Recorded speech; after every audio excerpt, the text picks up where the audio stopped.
Je ne crains que les mauvais catholiques. Je ne crains que les mauvais catholiques. Bonjour les amis. Alors aujourd'hui on va voir comment on peut avancer plus vite dans la vie.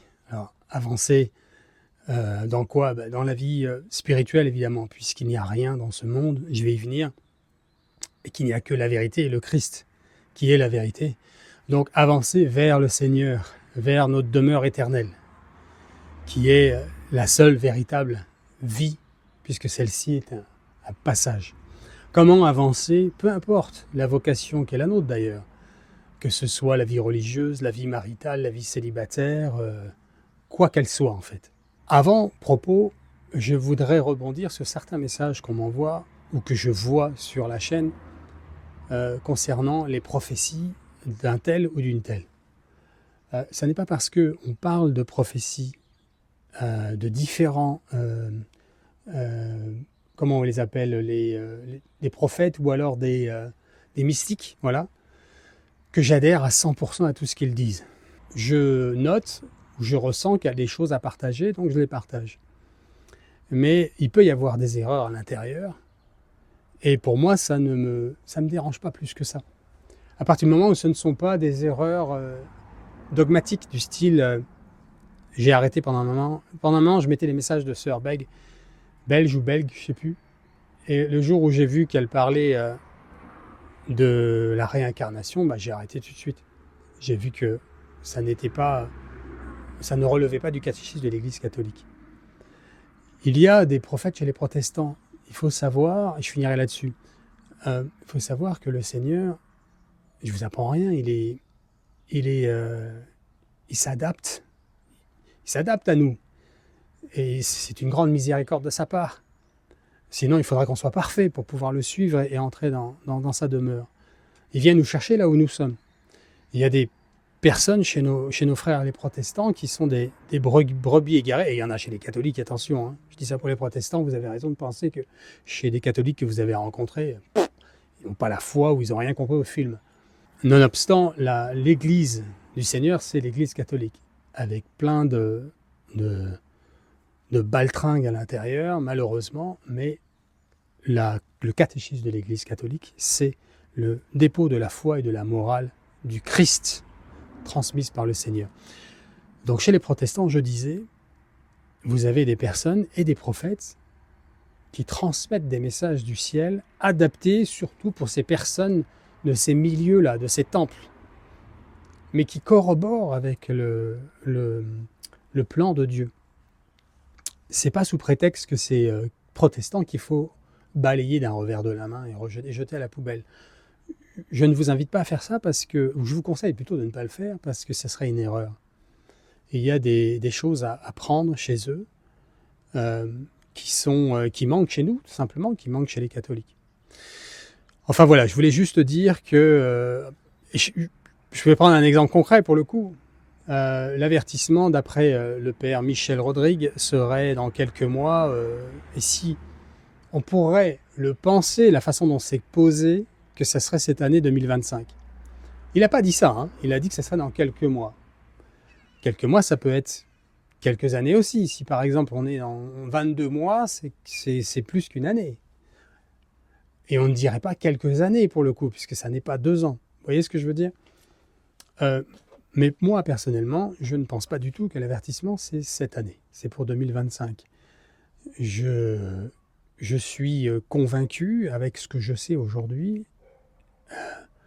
et je ne sais pas tout, mais j'en sais beaucoup plus que la moyenne, c'est normal. Je m'y suis tellement intéressé, et c'est pour ça que je transmets ça. Pour moi, les révélations vont corroborer quasi exactement, surtout au moment où ça va avoir l'air de ne plus du tout l'être, avec Garabandal. Parce qu'en effet, à Garabandal, on a appris que près de la fin, près de l'avertissement, il y allait avoir un choc, et tout le monde ne croirait plus en Garabandal. Donc ça ne m'étonne pas que quelque chose comme ça arrive à ce sujet-là. Pareil avec Medjugorje, Fatima, Akita. Et donc là-dedans, mis à part justement Garabandal, voire les secrets de Medjugorje, mais par définition ce sont des secrets, donc ça ne sera révélé qu'au moment voulu. on a des dates précises et des situations et des éléments particuliers précis. Comme le synode qui vient de se terminer et qui a mis une grande gifle à l'Église, et c'était une grande victoire du malin sur l'Église du Seigneur, sur nous, sur les chrétiens. Il a fait un grand pas avec ce synode sur la synodalité qui ne peut venir que de Satan. Et nous savons derrière qu'il y a le retour du communisme qui vraisemblablement va nous surprendre avec la Chine, la Russie, la Corée du Nord. Je ne dis pas qu'ils sont communistes, je dis qu'il y a un système communisme qui va se répandre sur la Terre, qui revient. Elle a bien dit qu'il revient, elle n'a pas dit que c'était autre chose, elle a dit que c'était bien le communisme qui revenait. Et enfin, le pape, quel pape? Peu importe, ça n'a jamais été dit qui, on a dit le pape. Le jour où ça arrivera, ce pape-là, qui sera au pouvoir en ce temps-là, va aller à Moscou pour essayer de tenter de calmer la Russie. Il n'y arrivera pas. Et quand il revient en Europe, alors les Russes, ça pète partout en Europe. Voilà ce qui est dit. Donc voilà, je ferme ma parenthèse à ce sujet-là. Maintenant, le sujet de cette émission, de cet épisode, c'est comment progresser. Et en fait, je décide de faire cette vidéo parce que mes expériences dernières, ou en tout cas récentes, m'emmènent à vouloir partager ceci. Je discutais avec un ami là, récemment qui se cherche ou qui cherche la volonté du Seigneur pour lui. En ce moment, il a fait vœu d'obéissance et je lui partageais ce matin grosso modo ce que je vais vous dire aussi, même si je vais probablement développer un peu plus avec vous ici dans cette vidéo. Pour progresser dans la vie chrétienne, vous ne pouvez pas faire abstraction de l'élément principal qui est comparable, pour illustrer, au fondement d'une maison. Quand vous voulez construire une maison, vous commencez par creuser le sol, faire le fondement qui va être le sol et le sous-sol sur lequel la maison va être construite. Et après, vous pouvez monter en hauteur, mais même ne serait-ce qu'un ou deux étages, vous ne pourrez pas les construire sur quelque chose qui n'est pas solide, qui n'est pas concret, qui fonctionne, qui respecte les lois de la cohérence. Pareillement, dans la vie spirituelle chrétienne, dans la vraie vie, vous ne pouvez pas grandir si vous n'avez pas cette base qui est la vérité. Alors, ça paraît évident ce que je dis. Or, qu'est-ce que la vérité? La vérité, c'est l'humilité. Vous ne pouvez pas grandir si vous n'êtes pas réel, en phase avec la vérité, face à ce que vous êtes devant le Seigneur. Le Seigneur nous apprend dans son évangile que qu'il est le docteur, qu'il est le médecin et que nous sommes malades. Ça va nous aider à mieux comprendre ce que nous sommes.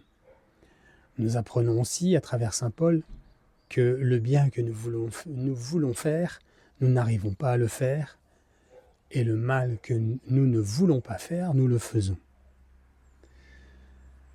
Le péché originel, c'est cette maladie qui nous rend handicapés de l'amour, handicapés du bien faire, handicapés de la vérité saine. Voilà pourquoi, à cause du péché originel, nous avons comme symptôme du mensonge, de l'impureté. Un gros problème dans notre société aujourd'hui, ça l'a toujours été, mais je vais en parler particulièrement. En 2025, il y a beaucoup de dégâts faits à travers l'impureté par Satan. La colère, le vol, etc., etc. Tout ce qui n'est pas l'amour, tout ce qui n'est pas Dieu. Or, vous ne pouvez pas grandir dans la vie spirituelle si vous ne mettez pas en exergue, si vous ne mettez pas le doigt sur votre propre laideur, sur votre propre incapacité à faire ce bien que vous voulez faire. On doit passer par cette humilité qui est la vérité, puisque la vérité c'est l'humilité, pour pouvoir ensuite avancer. Je vais le dire autrement. Si vous avancez dans la vie en vous cachant à vous-même, c'est humain, attention, c'est pas un jugement ce que je fais là, c'est un constat, une analyse. Comme souvent d'ailleurs. Même si je peux avoir un vocabulaire, une expression plus ou moins élogieuse, plus ou moins énervée, peu importe, humaine, avec des émotions, c'est pas vraiment du jugement de ma part. Je ne m'arrête pas à ça, je m'embête pas avec le jugement, je ne perds pas mon temps là-dedans. Donc ce que je vous disais, c'est que si vous n'embrassez pas ce que vous êtes, c'est-à-dire une personne malade, vous ne pouvez pas guérir. Puisque le médecin, si vous allez au médecin et que vous avez, vous boitez, et que vous allez le voir en disant « ouais, je crois que je tousse un petit peu, petite douleur là, mais pas vraiment. Ouais, la digestion, c'est un peu... mais sinon, ça va. Bon, bah merci, je vais vous donner des Doliprane. Au revoir. » Et vous n'avez pas parlé du fait que vous avez un problème à la jambe. Il ne vous a pas guéri la jambe puisque vous lui en avez pas parlé. Bon, c'est peut-être pas un très bon exemple parce qu'il vous aurait vu boiter. Mais vous m'avez compris. Si vous ne dites pas la vérité au docteur, comment voulez-vous qu'il vous soigne ? Et c'est pour illustrer la relation qu'on a avec la vérité qui est Jésus. Si vous ne lui montrez pas, vous ne lui donnez pas, parce qu'à lui, il faut lui donner votre laideur, comment voulez-vous qu'il s'en occupe, qu'il le soigne, qu'il le pense et qu'il le porte pour vous sur la croix? Or, beaucoup d'entre nous faisons ça. Ça s'appelle l'orgueil. Mais l'orgueil, il peut être très subtil. C'est pas oui, moi, je, tout ça. Il n'y a pas que ça dans l'orgueil. Ça peut être très très subtil. C'est la difficulté à se regarder en face, à de voir la laideur en nous, puisque la société fait tout pour nous empêcher de regarder ça en face. Elle nous pousse à être compétitifs, à être beau, à être fort, à être intelligent, à réussir. Donc, évidemment, là, ça va à contre-courant. Donc, nos habitudes, nos formatages familiaux, parcours scolaires, etc., nous obligent, ou nous habituent, ou nous invitent d'une manière très prononcée à faire fi de nos défauts. Surtout ceux qui sont inavouables. Donc, en fait, pour pouvoir grandir, et là, vous allez prendre de la vitesse si vous mettez de la lumière sur vos ténèbres, si vous descendez à la cave. Non pas pour y rester, pour s'y installer dans une espèce d'état d'esprit dépressif. Absolument pas. Pas du tout. Au contraire, quand vous allez mettre de la lumière dans ces ténèbres, ben justement la lumière vient brûler ces ténèbres, vient faire que vous allez pouvoir nettoyer. Comme si vous allez dans une chambre où il n'y a plus de lumière, vous ouvrez les rideaux, vous ouvrez la fenêtre et vous voyez la crasse, la poussière, la saleté en dessous les lits, peu importe où, sur le bureau. Et là, vous pouvez nettoyer, mais dans le noir, vous ne voyez pas. Parce que vous fermez trop la porte, vous ne voulez pas le regarder. Mais là, c'est pareil. Et ceci est bon aussi, est vrai aussi pour nos relations. J'ai mis une vidéo hier sur les relations hommes et femmes, même si elle n'est pas complète, peut-être qu'il faudrait que je la complète, fasse un bis, sequel, comme on dit, une suite de ça, pour expliquer un peu plus. Mais même dans les relations, c'est important. J'ai eu une relation récemment avec une personne. Bon, elle ne regarde pas mes vidéos, donc ce ne sera pas un manque d'éloge ou un manque de respect envers elle. Mais elle avait un comportement avec moi super compétitif et avec une grosse barrière d'orgueil. Et en fait, elle se voilait la face à elle-même et elle ne voulait me montrer que ses bons côtés. Parce qu'elle le fait envers elle, en fait. Et il n'y a rien de plus turn off, comme on dit en anglais. Il n'y a rien de plus repoussant, en fait, surtout pour nous les hommes, que d'avoir affaire à une femme, à part des cas pathologiques particuliers. Mais en général, nous les hommes, nous sommes plus attirés par les personnes, les femmes humbles et respectueuses et gentilles. Et là-dedans, il y a aussi de ne pas cacher sa faiblesse, puisqu'il y a une nature qui nous pousse à protéger, nous les hommes.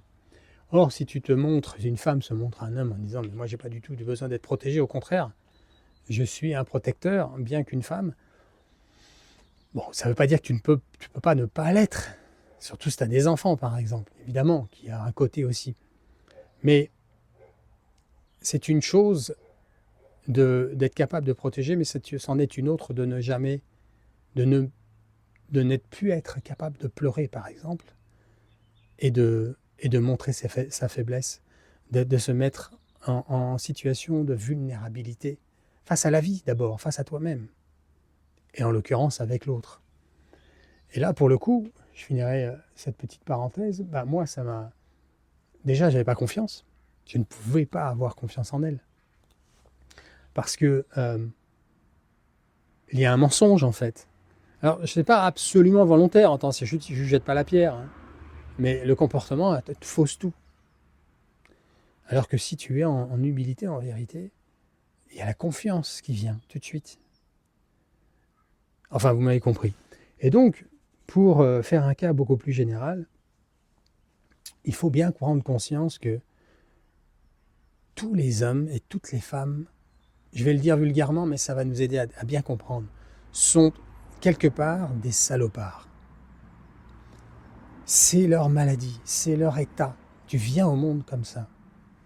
Ça ne veut pas dire que tu n'es pas capable d'être bon, sain, charitable, travailleur,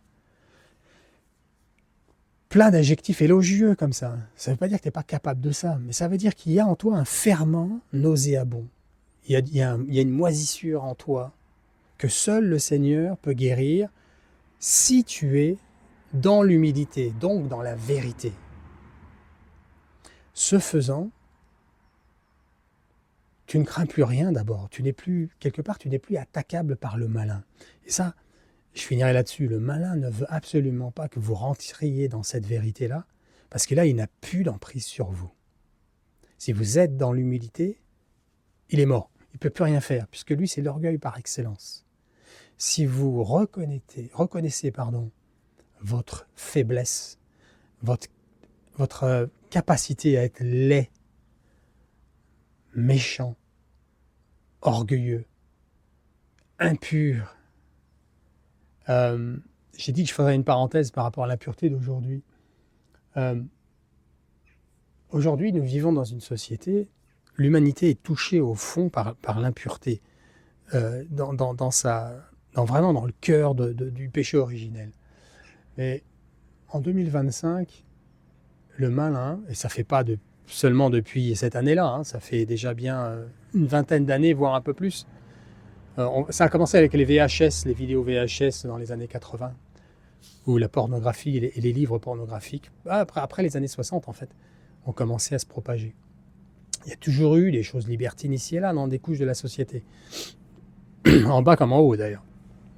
Mais là aujourd'hui, je le disais dans une autre vidéo, tu as des enfants de 8 ans, de 9 ans qui ont accès à la pornographie et qui malheureusement en visualisent tous les jours. Et ça détruit l'humain. Et en fait, il faut reconnaître, et la meilleure arme contre ça, c'est encore une fois l'humilité. C'est montrer au Seigneur ce que tu es pour que lui, par ton humilité, parce que tu t'humilies, il t'élève. C'est lui qui le dit, il nous le dit. Hein. Celui qui s'abaisse sera élevé. Celui qui s'élève, celui qui se cache à lui-même ces réalités-là, ces laideurs, cette capacité à faire le mal, à être impur, à être vicieux, voire pervers, à être méchant, menteur, etc., etc., eh bien, il s'empêche de guérir et donc d'avancer. Une fois qu'on a établi ça, qu'on a cette relation avec soi-même, on peut d'ores et déjà l'avoir avec les autres et surtout avec le Seigneur. Et là, on est libéré d'un poids. On arrête de se prendre pour ce que nous ne sommes pas. Après, tu fais de l'acquisition de connaissances, tu vis ta vie. Et t'en es là où t'en es. Comme je disais dans une autre vidéo, on est tous le compte de quelqu'un d'autre. De toute façon, tu fais ce que tu peux avec ce que tu as. Et donc, le secret, c'est être dans la vérité, donc dans l'humilité. Voilà, je finirai là-dessus pour cette vidéo, les amis. Dites-moi ce que vous en pensez. Pensez à bien partager. Abonnez-vous si ce n'est pas déjà fait, c'est gratuit. Vous cliquez sur la petite cloche et vous assurez de bien recevoir toutes les nouvelles vidéos. Je vous demande de prier pour mon apostolat, qui va probablement prendre une tournure particulière en 2025. Je vous en dirai plus dans les prochaines vidéos. Et on va prier pour le don de l'humilité. Ok les amis, pour tous.